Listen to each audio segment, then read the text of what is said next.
Welcome to Tokyo.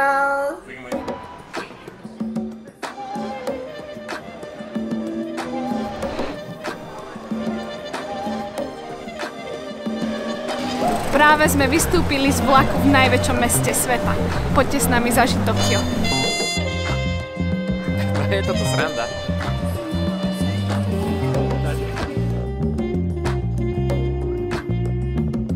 Tokio je paradox.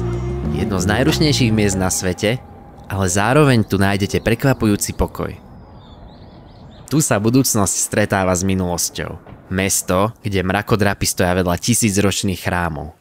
A kde si môžete dať žele od robota, alebo ramen od pána, ktorý ho rovnako varí už 50 rokov. Niektoré veci v Tokiu sú jednoducho iné. Tokio nie je mesto, ktoré pochopíš ihneď, ale je to miesto, ktoré musíš zažiť. A presne to plánujeme v najbližších dňoch.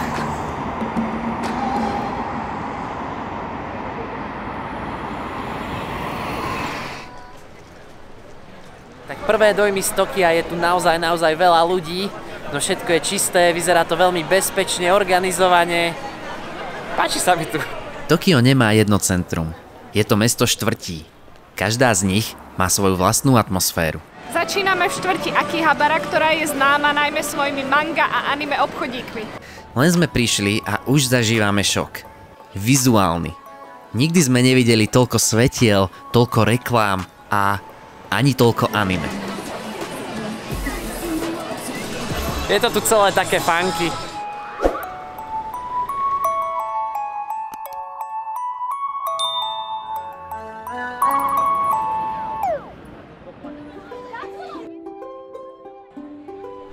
Ideme do chrámu Senzoi.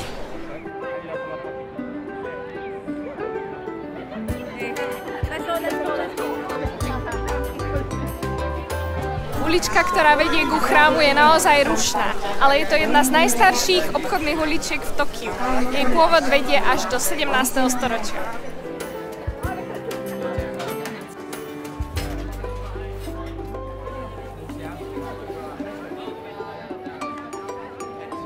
Tradíciu tu majú najmä obchodíky s jedlom, ale nachádza sa tu aj množstvo obchodov so suvenírmi. Zaujímavé je, že na to, ako je Japonská vyspelá krajina, na väčšine miest sa dá platiť iba cashom. Takže nákupnou ulicou sme prišli až ku chrámu Senzoi a vedľa neho je aj 5-poschodová pagoda. V chráme Senzoji si môžete vyveštiť svoju budúcnosť. Tento tradičný rituál sa volá omikuji. Stačí potriasť kovovou nádobou, kým z nej nevypadne palička s číslom. Podľa čísla nájdete správnu priehradku, ale keďže čísla sú v japončine, aj to je výzva. V nej čaká lístok, ktorý prezradí, či vás čaká šťastie alebo smola. Takže aký osud nám dnes pridelia bohovia? Bad luck. Mám bad luck. Fire race up to the sky. This is a big fire which burns to the heaven. New problem and mistakes in the past come together, making us worry too much. Som teraz toho vystresovaný, som to nemal robiť. Ale ja to tu zaviažem a bude to v pohode. Tak to tam písali v tej knižke, nie? Že keď to zaviažeš, tak je to v pohode. Tak keď Tomáš dostal taký dobrý roast, tak idem svoje šťastie skúsiť aj ja. Tak kde to mám hodiť? Sem. Medium fortune. OK. Akože dnes je to celkom dobre tiež. To je ešte horšie. Je to medium fortune, ale znie to horšie, jak Tomášové. The patient is hard to get well. The lost article will not be found. The person you wait for will not come. Stop any kind of marriage or employment. Pošli s výpovedou. This is a big fire which burns to the heaven. To mne to znelo ako Linkin Park pesnička, keď som si to čítal. Ako Burning in the Sky. Ale majú to tu dobre vymyslené, pretože aj keď si vyťahnete bad fortune, tak si môžete zapáliť vonnú tyčinku a odpriať si svoje zlé šťastie preč.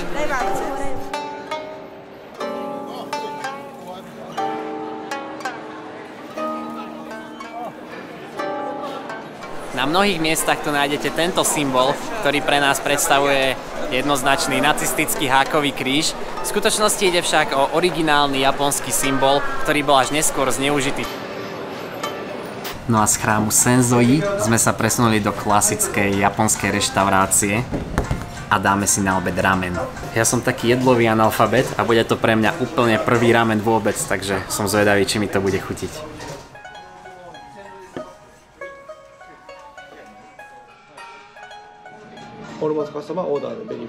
Mám tu Wagyu ramen set. Jedná sa o ramen s Wagyu mesom. Potom sú tu nejaké Wagyu steaky, crispy. A potom tu mám nejaké gyrozy, rýžu, puding a kimchi šalát. To Wagyu je A5, najväčšia kvalita. To sa tu opráža.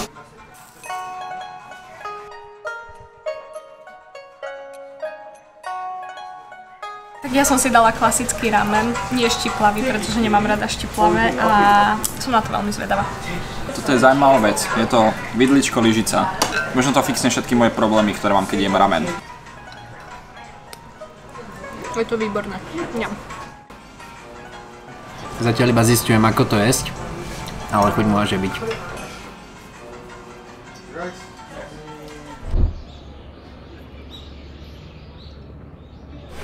No tak, napapaný s plným brúškom mierime za ďalšími tokijskými atrakciami a jedna z vecí, ktorá nám ako prvá udrela do očí, je ako málo aut je v tomto meste. Je to naozaj multimiliónová metropola a nie sú tu takmer žiadne zápchy. Je to spôsobené tým, že doprava autom jednoducho nie je atraktívna možnosť, pretože je oveľa lepšia alternatíva, ktorou je metro a verejné vlaky. A práve tam ideme. Toto metro je naozaj extrémna spleť liniek, zatiaľ sme sa nikde nedostali na menej ako 3 prestupy, je to tu však výborne zorganizované. Tokijské metro je jedno z najväčších na svete. Denne prepraví takmer 9 miliónov ľudí. To sú 4 miliardy ročne. Napriek tomu tu všetko funguje neuveriteľne presne a organizovane. Každý detail je premyslený a optimalizovaný pre obrovské množstvo cestujúcich. Myslelo sa na všetko, od turniketov, ktoré sú otvorené a zatvoria sa iba vtedy, ak nevložíte lístok, až po dokonale prehľadné značenie. Tento prepravný systém je obrovský. Nestačí len nastúpiť na správny vlak. Musíte byť aj v správnom vagóne, aby ste stihli prestup alebo našli ten správny východ zo stanice. A to vôbec nie je maličkosť. Niektoré stanice majú desiatky východov a ak si neustrienete ten svoj, môže vás čakať poriadna zachádzka. No a metrom sme sa doviezli priamo až k chrámu Gotokuji. Tento chrám sa nazýva aj chrám mačiek.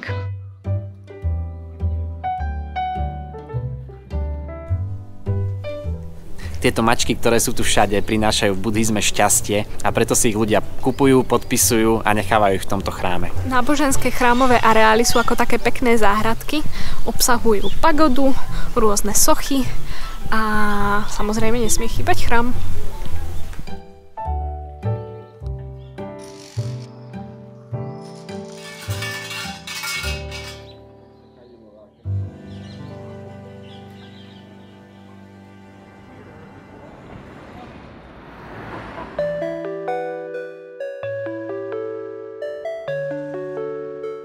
No a spolu so západom slnka sme dorazili aj k tejto Eiffelovke. nie je to Eiffelovka, je to Tokyo Tower a ešte o 3 metre vyššia ako väža v Paríži.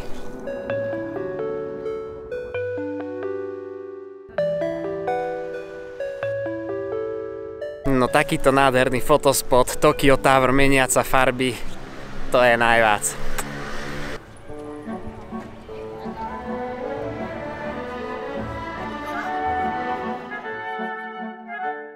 Aj keď je Japonsko čisto buddhistická a šintoistická krajina, oslavujú tu Vianoce.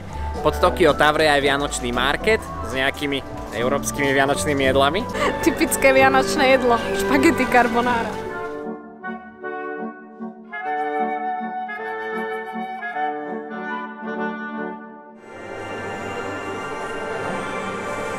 Ideme do interaktívneho múzea Team Lab Borderless, v ktorom sa nachádzajú rôzne svetelné výstavy a expozície. Team Lab Borderless je svet umenia bez hraníc. Vizuálne múzeum bez mapy, kde každú časť musíte postupne objaviť sami. Diela nezostávajú v jednej miestnosti. Presúvajú sa, navzájom sa ovplyvňujú a splývajú do nekonečného priestoru. Je to svet, ktorý sa neustále mení. Každý váš krok formuje okolie a spolu s ostatnými návštevníkmi vytvárate živú dynamickú realitu.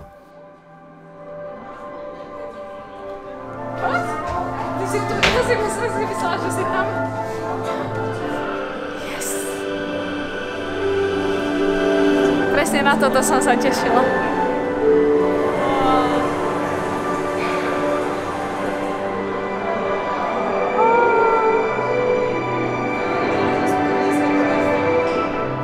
Takže ja viem, že sú to len svetielka, ale ja mám veľmi rada svetielka.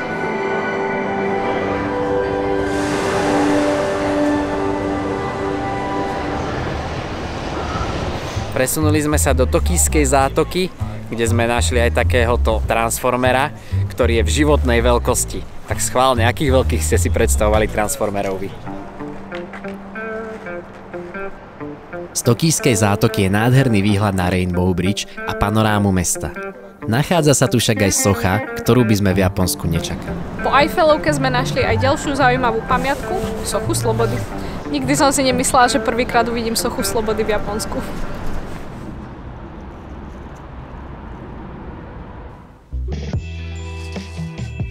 Akurát sme sa zobudili na našom tokijskom ubytovaní a dneska ideme do mesta. Poďme sa však najskôr pozrieť na to, ako to tu vyzerá. Tokio ako veľkomesto má samozrejme malé ubytovania a toto je celá naša izba. No keďže sme traja, máme tu aj jednu kvázi kuchynku a prístielku s Tomášom. No a ako vyzerá záchod? Záchod je maličký, dá sa tu tak akurát sadnúť, ale má tieto magické tlačítka na ovládanie, takže to je bomba.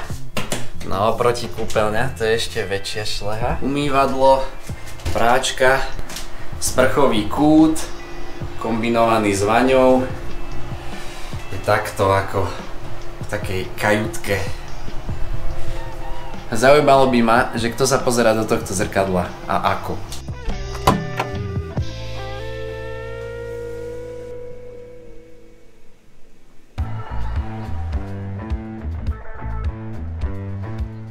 Sme pri bejsbalovom štadióne Tokyo Dome, ktorý pojme až 55 000 návštevníkov. Práve bejsbal je národným športom v Japonsku a na tomto štadióne sídli tým Tokyo Giants. Hneď oproti štadiónu je takáto husenková dráha s drsne znejúcim názvom Dolphin Thunder. Dolphin Thunder to znie tak, že chceš dať nejaké cute zvieratko, tak okej, delfín, a potom si vravíš, že musí sa to volať nejak drsne, tak tam k tomu pridáš Thunder.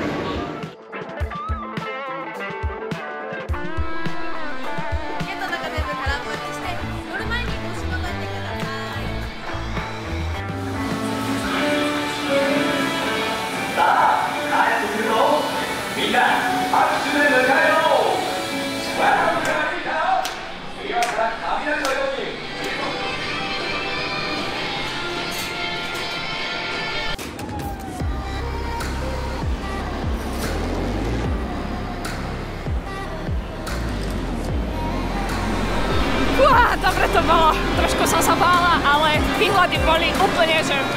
Ten výhľad na Tokio z hora, ten z toho spravil úplne iný zážitok. Wow, bolo to super. Po horskej dráhe sme sa presunuli do takej biznisovejšej štvrti úplne v centre Tokia. Ideme si dať nejaký drinčík, no a dúfame, že bude obsluha na nás milá.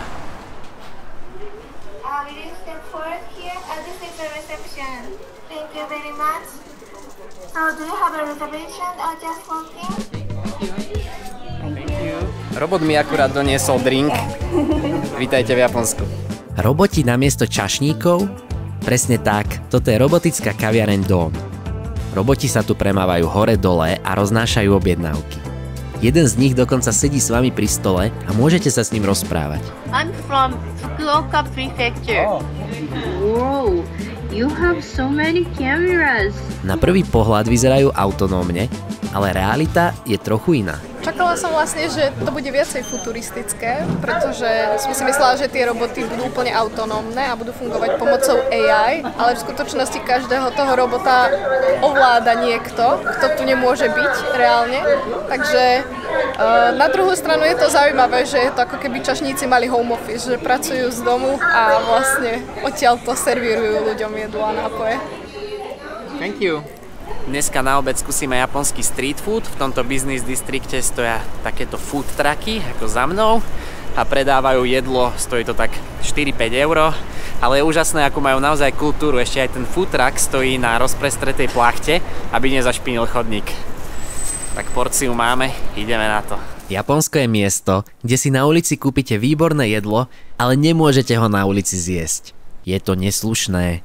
Musíte nájsť miesto na to určené. Je tu nejaký crispy chicken s rôznymi druhmi syru. Jablko samozrejme nesmie chýbať.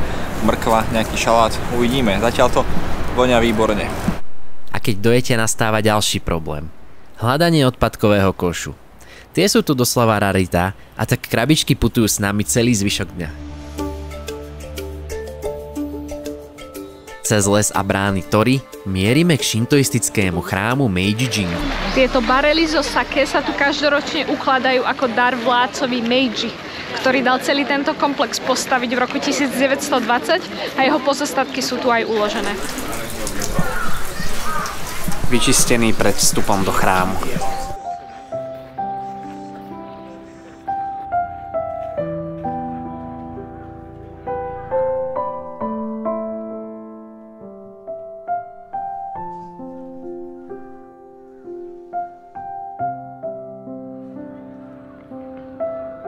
Japonci sú vraj ináč veľmi poverčivý národ a vidno to tu na každom kroku.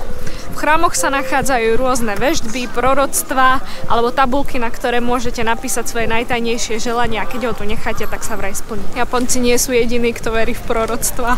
Máme napísať, čo si želáme, dať to do obálky, dať nejaký úplatok a hodiť. To je tajné. No čo to máš, nakoľko si ceníš svoje prianie? Na 110 jenov, to je v prepočte tak 80 centov, 70. Dosť. Toľko som zaplatil aj za tú smolu predtým. Za 80 jenov viac som dal, takže som to snáď preplatil. Tokio to nie sú len chrámy, ale aj mrakodrapy. Sme na 45. poschodí tokijskej radnice, ktorá sa skladá z dvoch veží. My sme v tej severnej, tak poďme sa pozrieť na výhľad na mesto.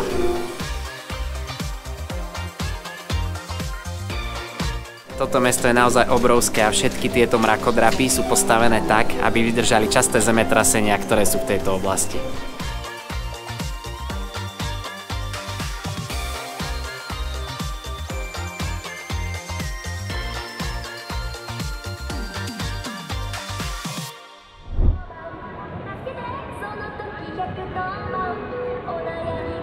Po západe slnka neóny rozžiaria ulice a Tokio dostane úplne iný vibe. Vítajte v Shinjuku.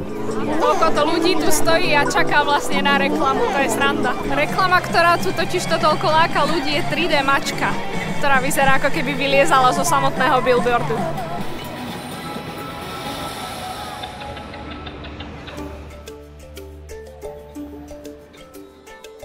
Všetko tu svieti úplne bláznivo, to môže byť iba v Japonsku.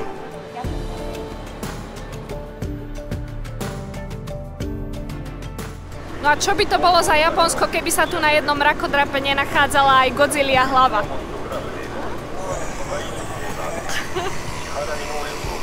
Ďalšou zaujímavosťou Tokia je to, že je vyslovene uspôsobené na chodcov. Jednak je tu aut celkom málo a za druhé prechody cez križovatku smerujú občas aj šikmo. Takže všetky autá stoja a chodci idú všetkými smermi, ktorými sa len dá.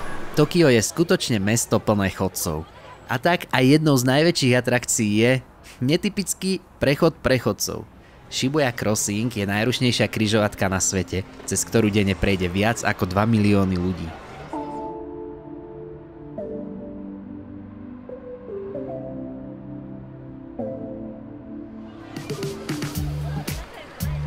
Sme v časti Shibuya a akurát prechádzame cez najrušnejšiu križovatku na svete.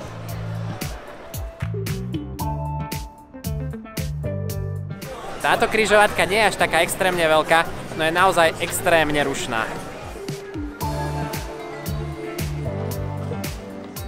Napriek tomu, že je tu tak veľa ľudí, tak ja sa tu vlastne cítim veľmi bezpečne. Necítim sa, že by ma niekto išiel okradnúť alebo tak.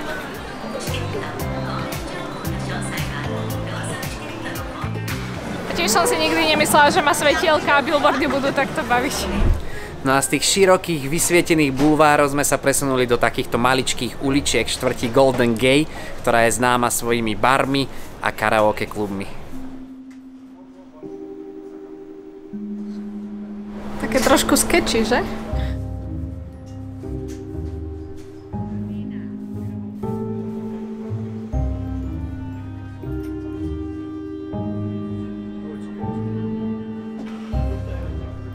Oproti tým preplneným uliciam plných billboardov je toto riadny kontrast. Včera sme sa vybrali do sushi reštaurácie, ale je to trošku špeciálna sushi reštaurácia, pretože objednávame si tu na displejoch a jedlo nám chodí samé. Uobei je populárna sieť reštaurácií.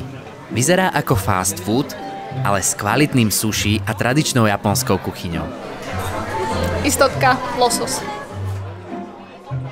No a na toto som zvedavá. V japonských reštauráciách často nesedíte pri stole otočený tvárou k iným ľuďom. Všetci sa pozerajú rovnakým smerom, čo zaručuje väčšie súkromie. No, takže mám lososové ikry, ešte som to nemal, tak to vyskúšame.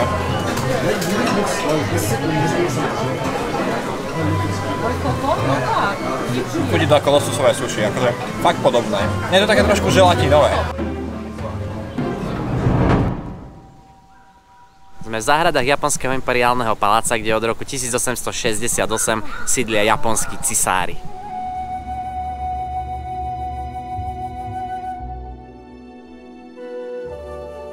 Toto je Zenová záhradka v reálnom živote.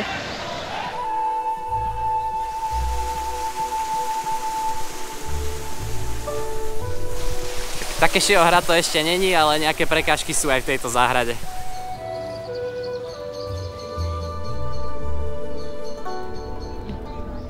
Areály paláca sa nachádzajú aj pozostatky hradu z obdobia, kedy sa toto mesto volalo Edo. Bolo to ešte predtým, ako sa z Japonska stalo cisárstvo a armádu tvorili samuraji.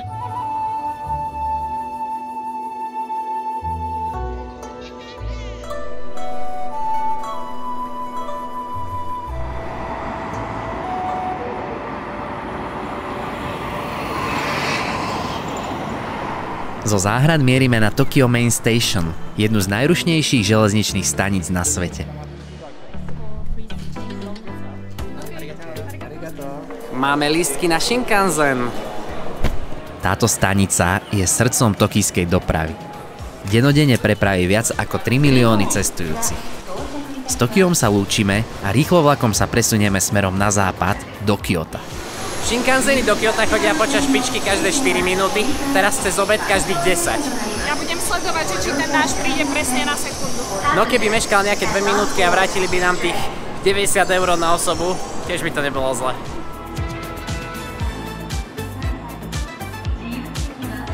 Aj vlaková stanica má svoj systém. Do vlaku sa netreba tlačiť, pretože sa čaká v takýchto vyznačených radách. Vidíme sa onedlho pri druhom pokračovaní našej japonskej série, tentokrát z historického Kyota. Nezabudnite sa preto prihlásiť na odber a zatiaľ čaute.